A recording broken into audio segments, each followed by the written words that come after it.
Moj motiv za smjer kuharstva je počeo od moje možda negdje 5-6 godine, jer je majka cijeli život isto kuharica i oduvijek u kužini. I onda uvijek dok me čuvala sam bio u kuhinji i tako uvijek sam imao svoje dva, tri mala lončića i onda sam uvijek ja s tim se igra i tako je to preraslo u neku ljubav.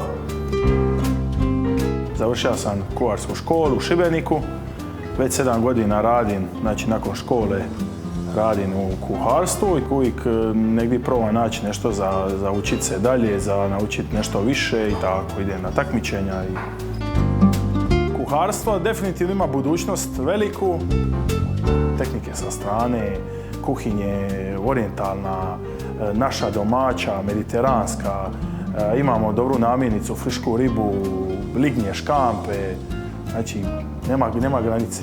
Perspektivna osoba koja hoće učiti, uvijek će naći misto i to je dobro. Jednog dana šef kuhinje otvoriti nešto svoje, probati to.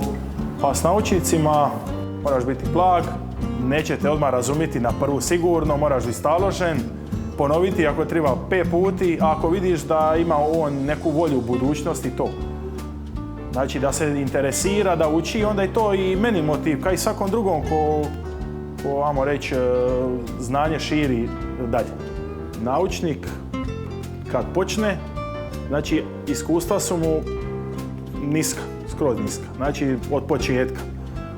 Od raznih tehnika, rezanja, strojeva, hladnjak, frižider, konvektomat, peć.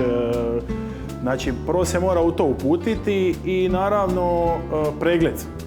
Da je čist, da je uredan, higijena na prvom mjestu, jer to su počeci. Kasnije sve ide na to, ali to su neke osnove.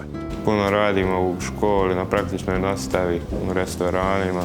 Čovjek kad ima za volju, sve će se mora naučiti. Znači šta god da ga zanima, naučit će i potrudit će se.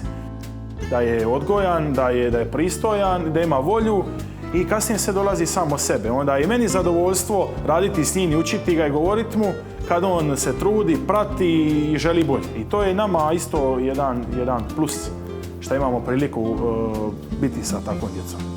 Zaposlio bi ga zato što vidim da ima volje, da se trudi, da radi. I zašto ne, neka nastavlja, neka i on će biti zadovoljniji kad dobije neki posao koji ima više važnosti, više odgovornosti, tako se i on gradi. Moja motivacijska poruka dici koja se gledaju hoće li upisati za kuharstvo je šta si uvijek si možeš prinijeti nešto iz glave s radom, možeš prinijeti na tanjur, nije živo, ti možeš napraviti neku kreaciju, prinijeti znači svoje veselje, radost, možeš prinijeti na to i nema granice. Znači možeš raditi šta god hoćeš što se tiče jela i uvijek se možeš učiti, znači i na natjecanja i na drugo mjesto raditi i tako da nema granice.